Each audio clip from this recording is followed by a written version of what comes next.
यह कहानी एक 300 साल पुरानी हानी हवेली की है, जो उत्तर भारत के एक छोटे से गांव में स्थित है।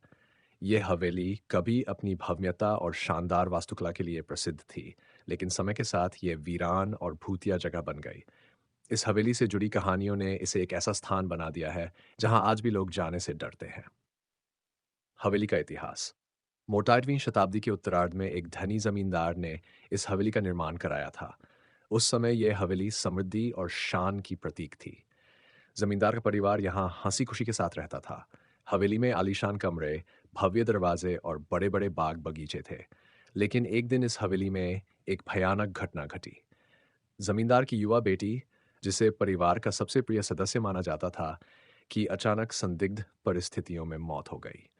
कहा जाता है कि उसकी आत्मा को शांति नहीं मिली और तब से वह हवेली में भटक रही है। भूतिया कहानियां। गांव के लोग बताते हैं कि हवेली के पास से गुजरते हुए कई बार उन्होंने अजीब सी आवाजें सुनी हैं। रात के समय हवेली से किसी के रोने और चीखने की आवाजें आती हैं। कुछ लोगों ने हवेली के बंद दरवाजों और खिड़कियों से सफेद साड़ी पहने एक लड़की को देखा है, जो अचानक गायब हो जाती है। कई लोगों का मानना है कि जमींदार की बेटी की आत्मा आज भी हवेली में भटकती है। कुछ साहसी लोग जिन्होंने इस हवेली में रात बिताने की कोशिश की, वे या तो गंभीर रूप से बीमार हो गए या फिर मानसिक रूप से परेशान हो गए। रहस्यमयी घटनाएं। एक बार कुछ पर्यटक इस हवेली की रहस्यमय कहानियों को सुनने के बाद वहां रात बिताने पहुंचे। उनका दावा है कि रात के समय हवेली में अजीब घटनाएं घटित हुई। किसी ने दरवाजों के अपने आप खुलने और बंद होने की आवाजें सुनी, तो किसी ने अचानक ठंडी हवा का झोंका महसूस किया।